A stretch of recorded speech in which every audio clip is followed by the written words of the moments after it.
Hello friends, welcome to my YouTube channel students Paramount. पिछले class में हम लोग क्या कहते हैं, ये पांचों टॉपिक को डिस्कस किए थे। इंडियन एंड इंटरनेशनल सिस्टम, ये place value, face value, type of numbers, digits of A number, properties of numbers, ये पांचों डिस्कस किए थे। आज हम लोग ये पांचों टॉपिक को डिस्कस करेंगे एक एक करके, जो कि हो गया डिविजिबिलिटी टेस्ट, यूनिट डिजिट कैसे फाइंड करेंगे सेकंड में, थर्ड में हो गया बदमाश रूल, जो उसके बाद कुछ डेसिमल्स और फ्रैक्शंस, इसके बारे में भी थोड़ा थोड़ा टॉपिक करेंगे, क्योंकि ये क्वेश्चन इसका क्वेश्चन भी आ रहा है बहुत सारे। तो ये पांचों टॉपिक को हम लोग आज डिस्कस करेंगे एक एक करके, क्योंकि हम लोग अगर पहले कंसेप्ट करेंगे और उसके बाद प्रीवियस ईयर क्वेश्चन करेंगे तो हम लोग 100 में से 100 ला सकते हैं, मतलब 100% हमारा मैथ में स्कोर हो सकता है। तो नंबर सिस्टम में ये पांचों टॉपिक भी आज हम पढ़ेंगे। तो पहला क्या है, डिविजिबिलिटी टेस्ट। डिविजिबिलिटी टेस्ट क्या है, डिफरेंट टाइप का डिविजिबिलिटी होता है, मतलब डिफरेंट टाइप का नंबर है। 2 3, मतलब कोई 2 में डिविजिबल होगा, कौन सा 4 में डिविजिबल, 3 में डिविजिबल, ये सब चेक कैसे करेंगे, तो ये एक एक करके हम लोग पढ़ेंगे। तो हम लोग अगर चेक करेंगे तो डिविजिबिलिटी बाय 2 कब होगा, डिविजिबल 2 में डिविजिबल कब होगा, जब इसका यूनिट डिजिट इधर 0 2 4 6 8 ये हो सकता है। जैसे कि हम लोग लिख लेंगे 7 8 7 5 9 3 2 4, तो ये नंबर यूनिट डिजिट में क्या है, 4 है, तो ये डिविजिबल होगा। आप लोग चेक भी कर सकते हैं डिविजिबल होगा कि नहीं। और अगर कोई भी नंबर 3 9 3 7 5 2 9 है तो ये नॉट डिविजिबल, ये डिविजिबल नहीं होगा, लेकिन ये डिविजिबल होगा। उसी हिसाब से देखो बाय 3 में कौन डिविजिबल होगा अगर ऑल द डिजिट्स को अगर हम लोग सम करेंगे, प्लस कर देंगे, मतलब ये अगर 8 2 7 5 है तो इसका क्या करेंगे, हम लोग सब डिजिट को प्लस कर देंगे। 8 + 2 + 7 + 5 तो कितना होगा, 8 + 2 10 10 + 5 15 15 + 5 20 20 + 2 22 बाय अगर हम लोग 4 करेंगे तो नहीं, नॉट डिविजिबल, तो ये नंबर भी डिविजिबल नहीं होगा। अगर हम एक छोटा नंबर लेते हैं 24, 24 3 में डिविजिबल है, तो हम लोग अगर देखेंगे ये दोनों को प्लस कर देंगे, 2 + 4 कितना होगा 6, 6 भी डिविजिबल बाय 3 होगा। तो अगर उसका सम अगर डिविजिबल है तो यही नंबर भी डिविजिबल होगा, और अगर नहीं है तो नहीं होगा। उसके बाद डिविजिबिलिटी बाय 4, अगर लास्ट 2 डिजिट क्या होगा, 4 में डिविजिबल होगा, तो वो नंबर 4 में डिविजिबल हो सकता है। अगर हम लोग ये देखेंगे 8 7 5 9 3 2 4, अगर हम लोग ये लास्ट 2 डिजिट देखो 4 में डिविजिबल हो रहा है तो ये डिविजिबल होगा। अगर कोई भी नंबर लास्ट 2 डिजिट 29 है, देखो इसका ये नहीं है, तो ये 4 में डिविजिबल नहीं होगा। आप लोग एक एक करके चेक कर सकते हैं। हो गया। 5 में कब कौन डिविजिबल होगा, अगर लास्ट डिजिट 0 है या फिर 5 है तो वो हो सकता है। जैसे कि 10 लास्ट डिजिट 0 है तो आराम से डिविजिबल हो रहा है। 107 अगर देखो नहीं है तो ये डिविजिबल नहीं होगा। 105 5 है तो आराम से डिविजिबल हो सकता है। उसके बाद 6, 6 में कौन डिविजिबल होगा, जो कि 2 में भी 3 में भी दोनों में डिविजिबल हुआ होगा, वो 6 में भी डिविजिबल होगा। उसके बाद 11 में कौन होगा, देखो इसके लिए एक मस्त रूल है, मतलब उसका जो इवन डिजिट है उनको प्लस करेंगे और उसका जो ऑड डिजिट है उनको प्लस करेंगे और दोनों को पहले माइनस कर देंगे। उसके बाद उसको हम लोग 11 में डिवाइड करेंगे। अगर वो डिविजिबल हो रहा है तो ये 11 में डिविजिबल और नहीं हो रहा है तो नहीं होगा। जैसे कि हम लोग 1 1 1 1 ये 4 डिजिट का देखते हैं। देखो इसका यूनिट डिजिट मतलब ये एक है, ये एक है, दोनों को प्लस करने से 2 हो गया, और ये उसका जो इवन प्लेस का भी 2 हो गया, 2 - 2 तो क्या होगा, 2 - 2 0, 0/11 तो 0 हो रहा है तो डिविजिबल हो रहा है, तो 1 1 1 1 ये डिविजिबल होगा। लेकिन अगर हम लोग 1 1 1 देखेंगे तो क्या होगा, ये दोनों डिजिट को प्लस करेंगे, 1 + 1 2 माइनस ये इवन प्लेस का 1/11 तो 1/11 नॉट डिविजिबल, तो इसलिए 1 1 1 भी डिविजिबल नहीं होगा।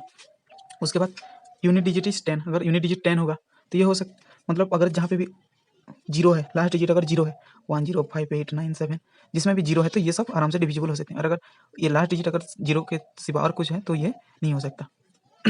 उसके बाद डिविजिबल बाय 9, 9 में कौन डिविजिबल होंगे, अगर sum of the digit is divisible by 9, कोई भी अगर 7 5 2 है तो इसको हम लोग प्लस करेंगे, 7 + 5 + 2 तो कितना हो गया, 7 तो 9 9 5 14, 14 नॉट डिविजिबल बाय 9, 9 से डिविजिबल नहीं होगा तो ये नंबर डिविजिबल नहीं होगा। अगर कोई भी नंबर 9 में डिविजिबल होना है तो इसको इसका जो सम हो गया ये डिजिट का, ये 9 में डिविजिबल होना चाहिए। उसके बाद 8 में क्या होगा, अगर last 3 digit divisible by 8, last 3 digit अगर हम लोग 8 में डिविजिबल हो रहा है तो वो नंबर 8 में डिविजिबल होगा। तो ऐसे सबका डिविजिबिलिटी है, लेकिन आप लोग ये सब ज़्यादातर इंपॉर्टेंट है। मेनली ये 2 3 6 11 ये सबका थोड़ा इंपॉर्टेंट है, और ये 9 का भी थोड़ा इंपॉर्टेंट है, और बाकी जो है कुछ आराम से आप लोग डिवाइड भी कर सकते हैं। तो ये हो गया डिविजिबिलिटी टेस्ट। उसके बाद है यूनिट डिजिट फाइंडिंग। हम लोग यूनिट डिजिट कैसे फाइंड करेंगे, कोई भी नंबर दिया है तो इसका यूनिट डिजिट कैसे फाइंड करेंगे वो देखेंगे। यूनिट डिजिट में एक बहुत इंपॉर्टेंट, मतलब अच्छा कॉन्सेप्ट है कि कोई भी नंबर का अगर पावर हम लोग 4 करते हैं, कोई भी नंबर ये हो गया उसका पावर 4 करेंगे तो इसमें एक या फिर 2 डिजिट आता है जो कि बहुत यूनिक होता है। जैसे कि देखो हम लोग 1 का पावर अगर 4 करेंगे तो क्या हो जाएगा, 1 होगा।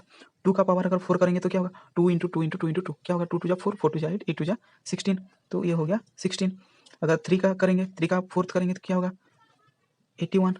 अगर 4 का करेंगे 256।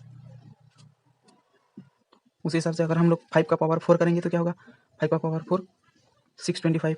जैसे 6 का पावर 4 करने से क्या होगा, 6 का पावर 1296। आप लोग ये कैलकुलेशन आराम से कर सकते हैं। 7 का पावर 4 क्या होगा, 22401 होगा। 8 का पावर 4 करने से ये हो गया 9 6 ये लोग आप लोग इसको याद करने का कोई ज़रूरत नहीं, आप एक शॉर्टकट फार्मूला निकालेंगे। देखो 9 का पावर 4 होने से क्या होगा 6 5 6 1, और 10 का पावर 4 होने से ये हो गया 1 में 4 0। तो देखो आप लोग इधर से देख सकते हैं कि यूनिट डिजिट मतलब जो भी नंबर है उसका यूनिट डिजिट 1, 1 का क्या आ गया 1 आ गया, 2 का 6 आ गया, 3 का फिर 1 आ गया, 4 का 6 आ गया, 5 का 5 आ गया, 6 का 6 आ गया, 7 का 1 आ गया, 8 का 6 आ गया, 9 का 1 आ गया, और ये 10 का 0 आ गया। तो आप लोग देख सकते हैं, देखो 1 का 1, 3 का 1, फिर 7 का 1 और एक 9 का 1, मतलब जो भी और नंबर है सिर्फ 5 को छोड़ के इसका 1 आ रहा है। मतलब 1 का, 3 का, 7 का या फिर 9 का, ये चारों का अगर पावर 4 हो रहा है तो पावर 4 होने से क्या होगा यूनिट डिजिट 1 होगा। उस हिसाब से 2 का, 4 का, 6 का या फिर 8 का, ये चारों का अगर पावर 4 होने से ये हो रहा है 6, और अगर 5 का पावर 4 होने से ये हो रहा है 5, और 10 का पावर 4 होने से ये हो रहा है 0। तो यूनिट डिजिट हम लोग आराम से देख सकते हैं। देखो 1 3 7 9 होने से इसका यूनिट डिजिट में 1 आएगा, और ये चारों का होने से 6 आएगा, इसका ये इसका ये। तो उसी हिसाब से आप लोग आराम से निकाल सकते हैं कोई भी नंबर का। अगर कोई भी नंबर दे रहा है 7 का पावर 24 दे रहा है तो हम लोग क्या लिख सकते हैं 7 का पावर 4 हो गया, 4 का पावर फिर कितना होगा ये 24 को हम लोग लिख सकते हैं 24 इक्वल टू 4 इंटू 6, 4 इंटू 6 तो हम लोग उसका 6। तो 7 का पावर 4 में यूनिट डिजिट क्या आएगा 7 का पावर 4, देखो 7 का पावर 4 में 1 आएगा, तो 1 का अभी पावर 6, 1 का पावर 6 होने से 1 आराम से हो सकता है कि नहीं। उसी हिसाब से अगर आप लोग ऐसे नहीं करने से ये और एक प्रोसेस है, हम लोग इसको क्या करेंगे 4n फॉर्म में लिख देंगे। तो ये क्या आ गया 4 इंटू 6 फॉर्म में है, तो 1 का पावर 4 इंटू 6 फॉर्म में, तो इसका वैल्यू 1 ही होगा। अगर तो इसका यूनिट डिजिट 1 निकला है। जैसे भी जो भी हो हम लोग को सिर्फ यही प्रोसेस याद करना है कि अगर उसका यूनिट डिजिट 1 हो गया, 3 7 या फिर 9 होता है, और उसका पावर अगर 4 हो गया तो उसमें 1 आएगा यूनिट डिजिट, और अगर 2 4 6 8 है तो उसका यूनिट डिजिट क्या होगा 6, उसका अगर पावर अगर 4 हो रहा है। और 5 और 10 का तो ये पता है 5 का 5 होगा जितना ही पावर होने से, और 10 का 0 है तो 0 का पावर जितना भी होने से 0 ही होगा। तो यही फार्मूला याद करना है, यही फार्मूला याद होने से आराम से हम लोग नंबर कर सकते हैं। देखिए अगर हम लोग कोई भी नंबर कर रहे हैं, अगर ये आ गया 27 का पावर 2095 आ गया, तो इसको हम कैसे निकालेंगे। तो देखो 27 तो ये यूनिट डिजिट 7 है, 7 का अभी 2095 हम लोग क्या करेंगे इसका 4 में डिवाइड कर देंगे 2095 को, 4 5 जा 20, 4 2 जा 8, 15, 4 3 जा 12, 3 आ गया। तो हम लोग इसको क्या लिख सकते 7 का पावर 4 इंटू 5 23 इंटू 7 का पावर 3। तो 7 का पावर 4n होने से क्या होगा फॉर्मूला के हिसाब से 7 का पावर 4, 7 का पावर 4 होने से 1 होता है, तो हम लोग लिखेंगे इधर 1, इसका यूनिट डिजिट 1 आएगा, ये टोटल का यूनिट डिजिट 1 होगा। इसके साथ 7 का क्यूब क्या होता है 343, तो यूनिट डिजिट है 3, तो हम लोग दोनों को मिला कर क्या होगा 3 इंटू 1 3, तो यूनिट डिजिट निकल जाएगा 3। ऐसे ही बहुत सारे नंबर हम लोग कर सकते हैं। अगर आप लोग और भी करना चाहेंगे तो 93 का अगर 428 है तो हम लोग ये 428 आराम से 428 डिविजिबल हो जाएगा 4 में, 4 1 जा 4, अभी 2 आ गया 0 0 2 28, 4 7 जा 28, तो 0 निकल गया तो 107। तो हम लोग लिख सकते हैं ये इसका यूनिट डिजिट 3, 3 का पावर 4 इंटू 107, दैट मीन्स ये 3 का पावर 4, 3 का पावर 4 क्या होता है देखिए 3 का पावर 4 ये होने से 1 निकलेगा, तो आंसर क्या हो जाएगा 1, यूनिट डिजिट 1 निकलेगा।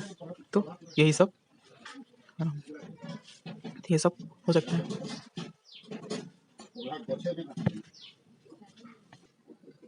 देन नेक्स्ट कॉन्सेप्ट है बदमाश रूल और VBOD-MAS रूल। ये क्या है भी बदमाश रूल और बदमाश रूल बोलने से देखिए VBOD-MAS बदमाश रूल, तो भी में क्या होता है भिन्न कॉलम जो कि बार वो जो बार ब्रैकेट आता है, उसके बाद 3 टाइप का ब्रैकेट होते हैं, ये पहला वाला ब्रैकेट ये हो गया एक ब्रैकेट, और ये एक ब्रैकेट, ये तीनों ब्रैकेट आएंगे, उसके बाद ओ आएगा मतलब ऑफ जहाँ पे लिखा हुआ होता है, then division multiplication addition subtraction. तो ये सब एक एक करके आएंगे, जो भी नंबर अगर हम लोग सॉल्व करेंगे तो यही रूल में करेंगे, इसको बोलते हैं बदमाश रूल। मतलब कोई भी नंबर हो तो इसको हम लोग इसी रूल के हिसाब से ही सॉल्व करेंगे। पहले देखेंगे भी है कि नहीं, भी नहीं होगा तो ब्रैकेट्स देखेंगे, ब्रैकेट होगा तो पहले ये ब्रैकेट फिर देन ये, उसके बाद ओ मतलब ऑफ, ऑफ है कि नहीं देखेंगे, ऑफ होने से इसको हम लोग मल्टीप्लाई करते हैं, लेकिन ये पहले आता है अगर ऑफ होगा तो। उसके बाद डी डिवीजन, एम में मल्टीप्लिकेशन, ए में एडिशन, एस में सब्सट्रैक्शन, तो यही रूल यूज होगा। देखो हम लोग एक नंबर इधर दिया है, इधर कौन कौन सा ब्रैकेट है, ये एक ब्रैकेट है, पहले तो बार ब्रैकेट देखेंगे, बार कोई भी में नहीं है, उसके बाद ये ब्रैकेट है, ये ब्रैकेट तीनों में है, तो हम लोग ये आराम से तीनों को सॉल्व कर सकते हैं। 3 डिवाइड्स 8 में से 5, 3 डिवाइड्स 4 में से 2 जाने से 2, प्लस ये जो होगा 13 2 जा 26, 26 प्लस 8 कितना होगा 34/13, 34/13 होगा। उसके बाद ये हो गया हमारा जो ब्रैकेट दिया है, देखो ये ब्रैकेट दिया है, तो हम लोग ये ब्रैकेट दे देंगे इधर पर। तो अभी ये ब्रैकेट सॉल्व होगा, ये ब्रैकेट का अंदर वाला, तो ये होगा 3 डिवाइड्स ब्रैकेट स्टार्ट 3 डिवाइड्स 13 टू जा 26, 26 प्लस 34, 26 20 सॉरी 26 प्लस 34, तो 0 3 टू 5 6 60, तो क्या हो जाएगा 60/13 हो गया। तो इसको हम लोग कैसे करेंगे, 3 डिवाइड्स, देखो ये दिया है 3 डिवाइड की जगह हम लोग इंटू लिखने से ये उल्टा हो जाएगा 13/60, तो 33 1 जा 320, ये हो गया 3 डिवाइड्स 13/20, तो 3 इंटू 20/13, तो 2 3 जा 60/13 निकलेगा आंसर। तो ये हो गया आंसर। तो ऐसे हम लोग सॉल्व कर सकते हैं।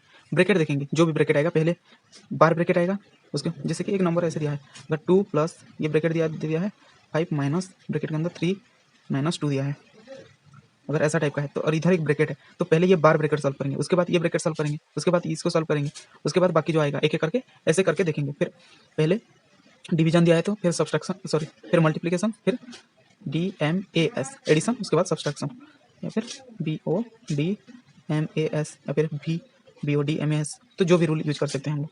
तो इससे सॉल्व करेंगे बदमाश रूल। ये सब जब प्रीवियस ईयर क्वेश्चन करेंगे तो उसमें एक एक जो भी आएगा हम लोग उसका यूज करेंगे। देन है डेसिमल और एक फ्रैक्शन। डेसिमल फ्रैक्शन ये तो पता है, डेसिमल क्या है, जो पॉइंट में होता है, कोई भी नंबर अगर पॉइंट में है उसको डेसिमल बोलते हैं। जैसे कि डेसिमल होने से अगर 2.5 दिया है तो ये एक डेसिमल नंबर हो गया। और फ्रैक्शन क्या है, फ्रैक्शन क्या है, फ्रैक्शन एक ऐसे 2/3 फॉर्म में होगा, 1/5 फॉर्म में होगा, यही सब फ्रैक्शनल फॉर्म है, और ये डेसिमल फॉर्म। तो अगर हम लोग डेसिमल को, इसका डेसिमल हटाना चाहते हैं तो कैसे करेंगे, देखो ये 2.5 को हम लोग क्या लिखेंगे 25/10 लिखेंगे। अगर इधर 2.25 होगा तो क्या करेंगे 225/, देखो पॉइंट के बाद इधर 2 नंबर है तो एक लिख के हम लोग 2 जीरो दे देंगे, ये हो जाएगा डेसिमल फॉर्म में। या फिर कोई डेसिमल मतलब कोई फ्रैक्शन, ये फ्रैक्शन को हम लोग सॉरी डेसिमल को फ्रैक्शन में कन्वर्ट कर दिया, अगर कोई फ्रैक्शन को डेसिमल में कन्वर्ट करना है तो इसको हम लोग डिवाइड करेंगे। कोई भी नंबर अगर 3/7 दिया है तो हम लोग कैसे करेंगे, 3 को अंदर लिखे 7 0 जा 0, 3 पॉइंट देने से 0 आ गया, कितना होगा 7 4 जा 28, फिर 2 0, 7 2 जा 14, ऐसे चलता रहेगा 6, ऐसे चलता रहेगा, ये भी आगे चलता रहेगा। तो ये हो गया उसका डेसिमल फॉर्म जो पॉइंट में आता है, पॉइंट में आने से डेसिमल फॉर्म, और इसको और अगर P/Q फॉर्म में आने से उसको उसका फ्रैक्शनल फॉर्म कहेंगे। तो हम लोग डेसिमल का एडिशन कैसे करेंगे, अगर दे दिया है 2.7 और एक दिया है 0.25, ये दोनों को प्लस करना है तो हम लोग कैसे करेंगे, हम लोग इसको ऐसे लिख सकते हैं टेबल के फॉर्म में। हो गया, क्या करेंगे पॉइंट को एक ही लाइन में लिखेंगे, तो ये पॉइंट आ गया, ये 2 5 आ गया, इधर 0 हो गया, तो ये प्लेस में कुछ भी नहीं है तो इसको हम लोग 0 लिख देंगे और ये दोनों को प्लस कर देंगे। 5 और 0 हो गया 5, 7 + 2 9 पॉइंट, अभी 2 और 0 2, तो डायरेक्ट ऐसे प्लस कर सकते हैं, ये हो गया प्लस। सब्सट्रैक्शन में भी ऐसे कर सकते हैं, देखो 2.7 माइनस अगर 0.25 कर रहे हैं तो इसमें क्या करेंगे सब्सट्रैक्शन में, इसको भी लिख देंगे 2.7 माइनस ये 0.25, तो क्या करेंगे इधर कुछ नहीं है तो 0 लिखेंगे। अभी देखो ये 0 है तो इधर से 1 आएगा, 10 में से 5 जाने से 5, अभी 6 में से 2 जाने से 4 पॉइंट, अभी 2 में से 0 जाने से 0, तो ऐसे करते हैं इसका सब्सट्रैक्शन। हो गया एडिशन सब्सट्रैक्शन। मल्टीप्लिकेशन कैसे करेंगे, अगर 2.7 इंटू 0.25 है तो हम लिख देंगे, देखो इसका जो पॉइंट को छोड़ के बाकी सब लिखेंगे ऐसे 27, ये हो गया 025 मतलब 25 लिख सकते हैं, तो 5 7 जा 35, 5 5 2 जा 10 + 3 13, 2 7 जा 14, 4 1 2 2 जा 4 1 5, तो 5 7 6 हो गया। तो इसको मल्टीप्लाई कर दिया, अभी देखो कैसे इसका पॉइंट कैसे देंगे, ये 1 2 ये 2 मतलब पॉइंट के बाद 2 नंबर है, इधर पॉइंट के बाद 1 नंबर है, तो हम लोग क्या करेंगे इधर 1 2 3 ये 3 नंबर के बाद पॉइंट दे देंगे, तो आंसर क्या निकलेगा, so answer is equal to 0.675, ये हो गया आंसर। ऐसे इंटू करते हैं, अगर कोई नंबर डिवाइड करेंगे 2.7 डिवाइडेड बाय अगर 0.25 है तो इसको हम लोग 2 प्रोसेस में कर सकते हैं। एक तो इधर क्या करेंगे, देखो ये पॉइंट के बाद एक ही नंबर है, ये पॉइंट के बाद 2 नंबर है, तो हम लोग क्या करेंगे पहले पॉइंट के बाद 1 नंबर है तो 27 बाय हम लोग इसको लिख सकते हैं 2.5, मतलब एक एक डिजिट का इधर ले आए। अभी देखो इससे अगर आगे जाएगा तो इधर एक 0 चला आएगा, ये अगर दोनों साइड से फिर से लेना है तो क्या होगा एक 0 आ जाएगा, तो क्या हो गया देखो इसको लिखेंगे 270/25, ऐसे कर सकते हैं। ये एक हो गया डिवीजन, या फिर उसके बाद हम लोग इसको काट के अपना आंसर निकाल सकते हैं, जैसे कि 5 5 जा 25 हो गया, ये 5 5 जा 25, 2 25 4 जा 20 मतलब 54/5, तो हम लोग इसको डिवाइड कर सकते हैं, 5 1 जा 5 एंड देन मतलब ये देखो 54 को 5 में कर देंगे, 5 1 जा 5, ये हो गया 0, ये 4 हो गया, अभी 0 जाएगा तो 0 4.054 जा सॉरी 5 8 जा 40 0, तो आंसर आ गया कितना 10.8। ऐसे हम लोग डिवाइड कर सकते हैं। ये एक प्रोसेस है। और एक प्रोसेस में क्या करेंगे, इसको अगर हम लोग लिख सकते हैं 27/10 डिवाइडेड बाय ये 25 बाय कितना लिखेंगे 100। अभी इसको क्या करेंगे, उल्टा कर देंगे कन्वर्ट। देखो कैसे होगा, 27/10 इंटू इसको करेंगे 100/25, तो 25 1 जा 25 4 जा, तो हो गया कितना 27 4 जा 810/10। देखो 10 होने से क्या होता है, एक पॉइंट लग जाता है, तो 10.8 ये आ गया आंसर। ये भी आंसर आ गया और ये प्रोसेस में भी आंसर आ गया। आप लोग जिस प्रोसेस में आपको इजी लगे वही प्रोसेस में। इसमें क्या करना है, पॉइंट के बाद जितना नंबर होगा 1 लिख के उतना ही 0 दे देना है। ये 2 नंबर है तो 1 में 2 0। अभी इसको उल्टा कर देंगे, तो ये नेक्स्ट जो हम लोग पढ़ेंगे ये फ्रैक्शन, ये फ्रैक्शन में आएगा कैसे करते हैं, ये फ्रैक्शन का ये एक प्रोसेस है। हो गया, तो ये हो गया डेसिमल का simple, addition subtraction multiplication division. अभी हम लोग थोड़ा फ्रैक्शन का भी ऐसे देख लेते हैं। तो ये जो फ्रैक्शन का होता है एडिशन या सब्ट्रैक्शन, दो टाइप का होता है। अगर सेम हो गया 2/5 है और एक ये 7/5 है, ये दोनों का बेस सेम है, तो इसमें हम लोग कैसे प्लस करेंगे, देखो ये दोनों का प्लस या फिर यदि माइनस करने से तो कैसा होगा, ये होगा डायरेक्ट, उसका हम लोग लिख सकते हैं 5, उसके बाद ये ऊपर का ऊपर 2 प्लस 7, तो 7 + 2 कितना 9/5, ये डायरेक्ट हो जाएगा। अगर बेस अलग अलग हुआ 2/5 एक है और प्लस 3/7 एक है, तो इसमें क्या करेंगे हम लोग, ये दोनों का पहले एलसीएम निकालेंगे, तो कितना निकलेगा 7/5 का कुछ भी नहीं जाएगा, तो 7/5 जा 35। अभी क्या हो गया, देखो 5 है तो 5 के साथ किसको मल्टीप्लाई करने से 35 है 7, तो हम लोग ये 7 को इसके साथ मल्टीप्लाई करते हैं। 7 2 जा कितना 14 प्लस अभी 7 में कितना 5, तो 5 × 3 15। अब ये दोनों को प्लस करेंगे कितना 29/35, ये हो गया एडिशन। अगर आप लोग सब्ट्रैक्शन करना है तो इधर माइनस देंगे, इधर माइनस देंगे और ये माइनस निकलेगा, इधर भी माइनस करने से ये माइनस हो जाएगा, तो दोनों सेम है, इसलिए मैं एडिशन सब्ट्रैक्शन एक साथ लिख दूँ। मल्टीप्लिकेशन डिवीजन भी सेम ही है, लेकिन मल्टीप्लिकेशन डिवीजन में कोई एलसीएम फेसीएम लेने की कोई जरूरत नहीं। जैसे कि अगर 2/5 इंटू अगर 7/5 है, तो इसको हम लोग डायरेक्ट लिख सकते हैं ऊपर का ऊपर नीचे का नीचे, 7 2 जा 14/5 5 जा 25। डिवीजन करना है तो 2/5 डिवाइड्स 7/5, तो हम लोग ये जो डिवीजन है इसको हम लोग कन्वर्ट कर देंगे, तो ये कैसे हो जाएगा, देखो 2/5 डिवीजन की जगह अगर मल्टीप्लिकेशन करेंगे तो ये उल्टा हो जाएगा 5/7, इसका रेसिप्रोकल आ जाएगा, इसका रेसिप्रोकल इंटू होगा, तो क्या हो जाएगा, देखो अभी 5 पड़ गया 2/7 हो गया आंसर। ऐसे ऑनलाइन फ्रैक्शन का भी सेम ही होगा, 2/5 इंटू अगर 3/7 है तो हम लोग डायरेक्ट 3 2 जा 6/7 5 जा 35, लेकिन अगर 2/5 डिवाइड्स 3/7 है तो इसको हम लोग लिखेंगे 2/5 इंटू 7/3, तो 7 2 जा 14/5 3 जा 15, तो ऐसे होता है। ये फ्रैक्शन का एडिशन सब्ट्रैक्शन हो गया। इसके साथ और एक दो फार्मूला भी याद करना चाहिए, जैसे कि a + b का होल स्क्वायर, ये क्या होता है a² + 2ab + b स्क्वायर। जैसे a - b का होल स्क्वायर क्या होगा, a² - 2ab + b स्क्वायर, और ये क्या a² - b स्क्वायर, ये हो जाएगा a + b into a - b, और एक होता है x + a into x + b। इसका फार्मूला क्या होगा, देखो x m है तो x² + a + b into x + ab। ये चारों फार्मूला भी थोड़ा याद करना चाहिए, क्योंकि ये चारों भी बहुत काम आएगा। उसके साथ और भी फार्मूला है, क्यूब का है और वो 3 4 वाला भी है, लेकिन ये चारों को पहले याद करना पड़ेगा। उसके साथ हम लोग आराम से जो क्वेश्चन है वो सब क्लियर कर सकते हैं, जो भी नंबर सिस्टम का क्वेश्चन है। सो यही था जो बेसिक सिस्टम हमारा, ये सब सिस्टम, मतलब ये पहला वीडियो में है, ये पार्ट 2 में ये पाँचों हो गया। तो अभी हम लोग कॉन्सेप्ट सब क्लियर कर चुके हैं, तो हम लोग प्रीवियस ईयर का क्वेश्चन भी करेंगे। नेक्स्ट वीडियो में हम लोग ये प्रीवियस ईयर का क्वेश्चन करेंगे। प्रीवियस ईयर क्वेश्चन हम लोग 25 क्वेश्चन करते जाएंगे एक वीडियो में। तो अगर वीडियो अच्छा लगा है तो please like share and subscribe. Thank you.